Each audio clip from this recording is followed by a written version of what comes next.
ఎర్రబుక్ ఎట్లా మర్చిపోతా స్వామి? ఎందుకు మర్చిపోవాలి? వేదికమైనున్న పెద్దలందరికీ పేరు పేరున నా హృదయపూర్వక నమస్కారాలు. ఈరోజు ఈ శంకరావం సమావేశానికి విచ్చేసిన తెలుగుదేశం పార్టీ కార్యకర్తలందరికీ నా హృదయపూర్వక ధన్యవాదములు. గత 4 సంవత్సరాలు 10 నెలలుగా ఎత్తిన పసుపు జెండా దించకుండా ఎన్ని కేసులు పెట్టినా ఎదురు తిరిగి పోరాడిన మా పసుపు సైన్యానికి పేరు పేరున నా హృదయపూర్వక నమస్కారాలు.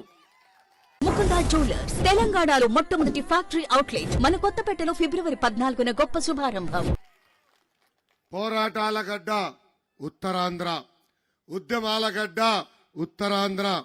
ఉత్తరాంధ్ర ప్రజల రక్తంలోనే ఉంది కష్టపడే మనస్తత్వం. ఒక ఆంధ్ర రాష్ట్రంలోనే కాదు, భారతదేశంలో ఎక్కడికి వెళ్ళినా ఉత్తరాంధ్ర ప్రజలే ఉంటారు. శ్రీకాకుళం ప్రజలు స్పీడే వేరు.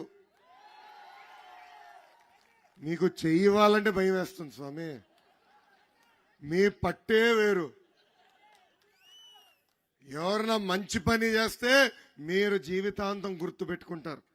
అదే మీకు ఎవరైనా అన్యాయం చేస్తే ఇక్కడనే పాతేసే శక్తి ఒక శ్రీకాకుళం జిల్లా ప్రజల్లో ఉంది. అరుసువెల్లి సూర్య దేవాలయం ఉన్న పుణ్యభూమి మన శ్రీకాకుళం. గరిమెల్ల సత్యనారాయణ గారు, సర్దార్ గౌతు లచ్చన్న గారు, ఎర్రం నాయుడు గారు లాంటి గొప్ప వ్యక్తులు జన్మించిన నేల ఈ శ్రీకాకుళం నేల. ఇంత పవిత్రమైన నేలపై నేను ఈ కార్యక్రమం ప్రారంభిస్తాం నా అదృష్టంగా భావిస్తున్నాను.